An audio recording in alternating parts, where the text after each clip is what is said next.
Alhamdulillahirabbil alamin wa bihi nasta'inu ala umuri dunya waddin wassalatu wassalamu ala asyrafil anbiya'i wal mursalin wa ala alihi wa ashabihi ajma'in wa man tabi'ahum bi ihsanin ila yaumiddin. Asyhadu an la ilaha illallah wahdahu la syarikalah wa asyhadu anna Muhammadan abduhu wa rasuluh alladzi la nabiyya wa rasula ba'da. Ikhwafillah, ikhwatu iman rahimakumullah.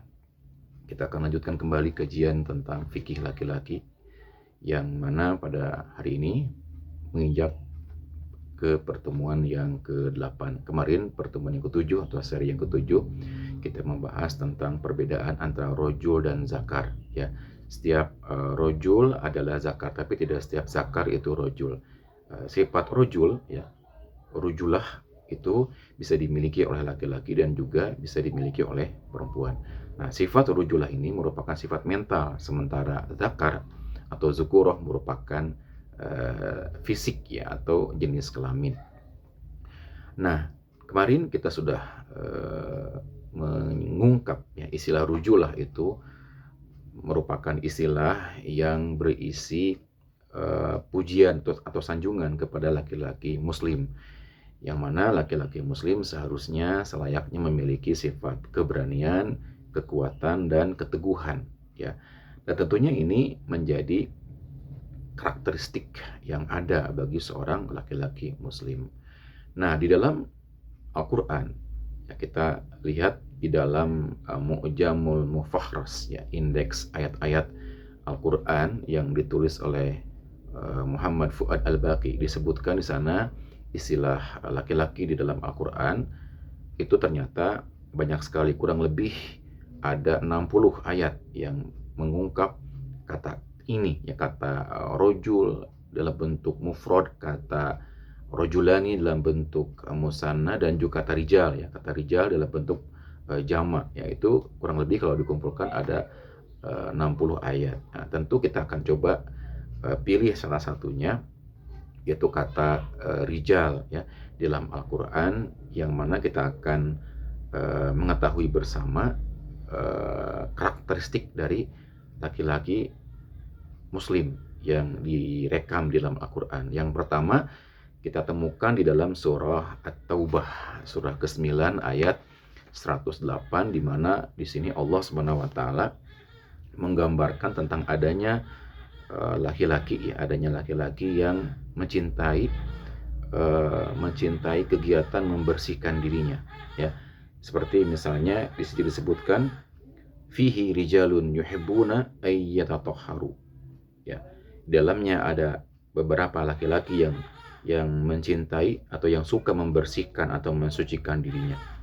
Kemudian di dalam ayat yang lainnya kita temukan juga istilah adalah bentuk, kalau yang tadi adalah bentuk jamak ya, adalah bentuk plural.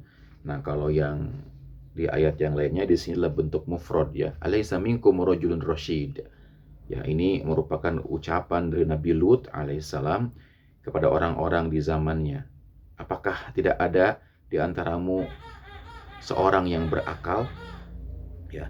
Maksudnya, apakah ada di antara mereka seorang laki-laki berakal yang melarang dari perbuatan dosa, dari perbuatan jelek. Nah, di sini ada istilah rajulun rasyidun, alaysa minkum rajulun rasyid. Kemudian juga di dalam surah Yusuf ya, kalau yang tadi surah Hud ya, surah ke-11 ayat 78. Kemudian di surah Yusuf ya, surah ke-12 ayat 108 juga ada istilah rijalan nuhi ilaihim ya. Di surah Al-Isra ayat 17, ayat 47, dan juga surah Al-Furqan ya, surah ke-25 ayat 8 ada istilah rojulan mashuron ya. Kemudian juga ada istilah rijalun la tulhihim tijaratun wala bai'un ya, dalam surah An-Nur ya, surah ke-24 ayat 37 ya, yaitu laki-laki ya yang tidak dilalaikan oleh perdagangan dan jual beli ya, dari mengingat Allah ya, melaksanakan sholat dan menunaikan zakat. Nah, ini di antara ayat-ayat yang berkaitan dengan laki-laki muslim seharusnya atau selayaknya. Kita mulai dari yang pertama, fihi rijalun yuhibbuna ayyatatahharu ya. Di dalamnya ada laki-laki yang suka membersihkan dirinya atau yang suka mensucikan dirinya. Kalau kita lihat konteks ayatnya ini berhubungan dengan aktivitas di masjid, ya, masjid yang dibangun atas dasar takwa. Nah, siapa atau apa saja wasilah yang digunakan oleh seorang laki-laki muslim di dalam aktivitas membersihkan atau mensucikan dirinya. Nah, di dalam hadis Nabi kita akan menemukan penjelasan tentang wasilah atau sarana yang bisa dimanfaatkan, yang bisa digunakan untuk mensucikan diri atau untuk menghapus dosa-dosa kita. Nah, yang pertama tentu aktivitas toharoh. Ini yang berhubungan dengan aktivitas di masjid, ya, toharoh. Kemudian aktivitas sholat, ya, aktivitas sholat, kemudian saum, ya, zikir, zakat, infak, dan sedekah. Kemudian juga kebaikan, perbuatan kebaikan yang kita lakukan itu bisa menghapus dosa-dosa kita, ya. Kemudian juga kaulun sadid atau kaulan sadida, ya, perkataan yang lurus, perkataan yang baik. Kemudian juga bersabar dikala mendapat musibah, lalu usaha, ya, mencari nafkah keluarga, dan rihlah, yang melakukan perjalanan untuk menunaikan hajat saudaranya. Nah, ini penjelasan di dalam beberapa hadis nabawi yang bisa dijadikan sebagai sarana untuk membersihkan diri kita dari dosa-dosa. Fihi rijalun yuhibbuna ay yatatahharu wallahu yuhibbul mutahhirin. Sesungguhnya Allah mencintai orang-orang yang bersih, orang-orang yang senantiasa mensucikan dirinya dari perbuatan dosa dan perbuatan maksiat. Lebih khusus memang di konteks ayatnya ini berkaitan dengan aktivitas membersihkan diri kita dari kotor secara fisik, ya, bukan maknawi. Tapi sebenarnya bisa dipahami dalam konteks bukan fisik saja, tapi juga bisa dalam konteks yang bersifat maknawi.